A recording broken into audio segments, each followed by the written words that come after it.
Welcome back to Mike's Woodshop. I'm going to be putting together a series of videos regarding the Pegas scroll saws.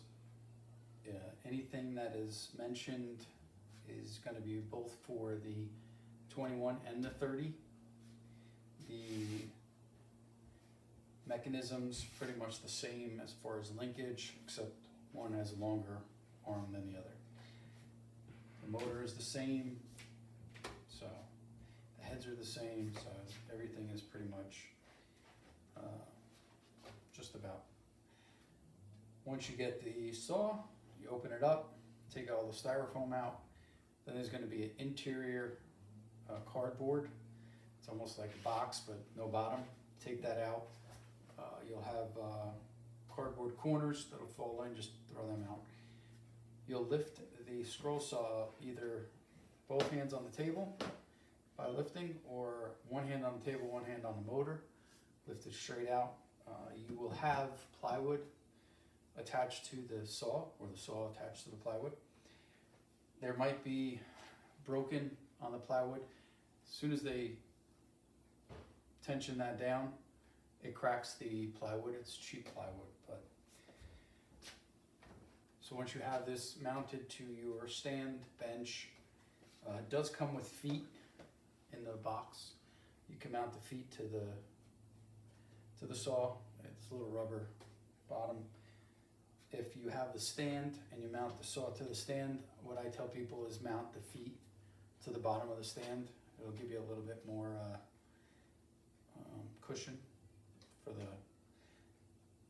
impact on the floor. So what you're going to do is, once everything's mounted, you're ready to go, make sure that this is square to the table, the arm. That'll be adjusted underneath here. If for some reason your zero is off, don't worry about that. I have another video on how to adjust that. But this has to be square, or square to the table. Make sure that is, tighten this down, good to go. Next thing you'll do is the blade, when it's shipped, when the saw is shipped, it has a blade in it. It might be broken during shipment. Just throw that one out, put a new one in. Put the tension on. You'll do is then take a tape measure, and what you'll do is you'll measure from the table to the bottom of the arm in the front, table to the bottom of the arm in the rear. Should be just about 2 3/4. As long as they're within 1/16th, eighth to 1/16th of an inch of each other, that is good. You only measure when this is tensioned with a blade in it. If you adjust this, you have to take the tension out and the blade out of the top chuck. If the front is lower than the rear, you're going to adjust this knob clockwise. If the front is higher, more than the rear, you're going to counterclockwise. What it is there's a shaft on the bottom of this screw, or there's a screw that pushes on the back of the arm, which seesaw, it pivots it. So do not adjust this without removing this. All right, make sure the blade is not tensioned in, and you'll adjust this. Once you adjust this a little bit at a time, whatever way it has to go, put it back in the blade, and then tension that back up. I'm not used to doing it without being in front of it. Once you have that parallel, that is good. I tell people, wherever this white mark, I can't show you right this second, but there's a white mark on one of these grooves. Wherever that white mark is, take a Sharpie, and on your saw, just give a little tick mark. That will tell you where it was last parallel. If for some reason you have a 9 or a 12 blade in here, once you put this tension on, you might need a little bit more. You can turn this just slightly.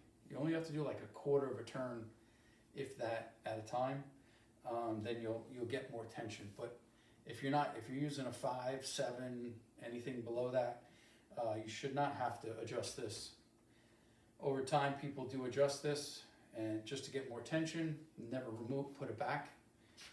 Over time, the blade won't fit in. You know, the blade won't fit in, or it's making a heck of a noise. 99% of the time, if the saw is vibrating like crazy, making loud noises, it's because the arm's not parallel to the table. So that's that.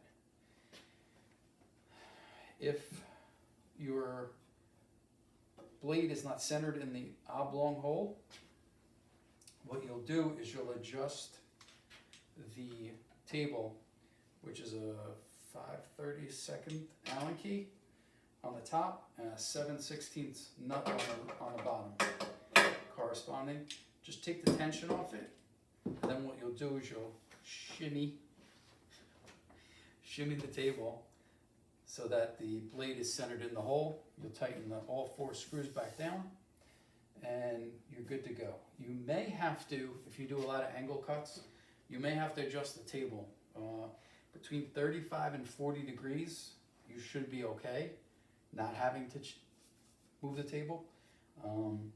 If the blade does hit the table, I mean, it'll wear it away, as you can't see there, but my oblong hole is not oblong, it's all jagged, because I use spiral blades and I go fast and push it a little bit faster than I should, and it rubbed against the table and took chunks out. But that being said, once that's all done, you're ready to use the scroll saw. One more thing. If you lift the arm and the arm doesn't stay up, or it's too hard to lift up, what you'll do is check these 2 screws, this one and this one here. If they're too tight, as you can see, I'm turning that nut. This one is snug, okay? This one, it just needs to be snug, that the nylon is on the bolt. Does not need to be cinched down. What it does is it pinches the back of the arm. It's hard to lift. If this is snug and not cranked down, and the same thing on this one, and it's still too hard to lift, what you'll do is you'll adjust this screw right here, which you will take a flathead screwdriver and you'll loosen the tension on this nut. Then you'll adjust the screw, either if it's too hard to lift, you'll back it out just a little bit. If it's too loose and it just keeps falling, you'll want to insert the screw more. As you can hear, it's a little worn. So on the end of that screw, there's a ball bearing, and it rides the arm, which gives a little bit of friction. That's what holds the arm up. Over time, that bearing gets used and worn, and gunk gets in there, and you have to purchase a new screw. That's a consumable on the saw. Other consumables are the white lever, the spring, the thumb screw. They do not sell just the tip, so you have to purchase the whole thumb screw if the tip is no longer moving. That'll be another video on how to explain the chuck head. But once you get that all set up and you're ready to go, and if you have any questions or comments, put them down below, and I'll try and answer any questions accordingly. All right, thank you. Have a good day.